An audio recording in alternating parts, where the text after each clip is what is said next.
தரங்கம்பாடி அருகே ஆக்கூர் கிராமத்தில் உள்ள ஸ்ரீ சீதலாதேவி மாரியம்மன் கோவில் தீமிதி திருவிழாவில் நூற்றுக்கணக்கானோர் தீமிதித்து நேர்த்திக்கடன். பல பக்தர்கள் தரையில் நடந்து செல்வது போன்று தீக்குழியில் நடந்து சென்று தீமிதித்தது பக்தர்களை பக்தி பரவசத்தில் ஆழ்த்தியது. பல்லாயிரக்கணக்கான பக்தர்கள் சுவாமி தரிசனம் செய்தனர். மயிலாடுதுறை மாவட்டம் தரங்கம்பாடி தாலுகா ஆக்கூரில் பிரசித்தி பெற்ற சீதலாதேவி மாரியம்மன் கோவில் உள்ளது.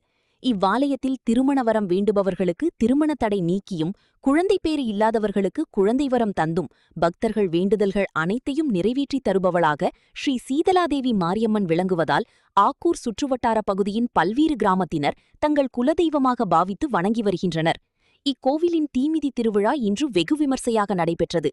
கடந்த 20ஆம் தேதி கொடியேற்றத்துடன் தொடங்கிய விழாவில் தினம்தோறும் ஸ்ரீ சீதலாதேவி மாரியம்மனுக்கு பல்வேறு வகையான அபிஷேகங்கள் செய்யப்பட்டு சிறப்பு அலங்காரத்தில் பக்தர்களுக்கு வீதி உலாவாக சென்று காட்சியளித்தார். விழாவின் முக்கிய நிகழ்வான தீமிதி திருவிழா இன்று நடைபெற்றது. இதனை முன்னிட்டு இரட்டைக்குளக்கரையிலிருந்து சக்தி கரகம் புறப்பாடு செய்யப்பட்டு கரகத்துடன் பால் காவடி, பறவை காவடி, அலகு காவடி எடுத்தும் பக்தர்கள் வாயில் 16 அடி நீள அலகு குத்தியும் வானவேடிக்கை மேளதாளம் முழங்க கடைவீதி வழியாக கோவிலை வந்தடைந்தனர்.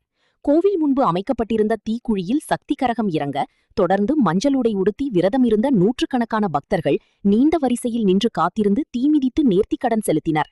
பல பக்தர்கள் தரையில் நடந்து செல்வது போன்று தீக்குழியில் நடந்து சென்று தீமிதித்தது பக்தர்களை பக்தி பரவசத்தில் ஆழ்த்தியது.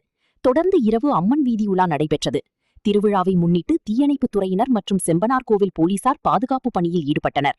பல்லாயிரக்கணக்கான பக்தர்கள் தீமிதி திருவிழாவில் பங்கேற்று தரிசனம் செய்தனர்.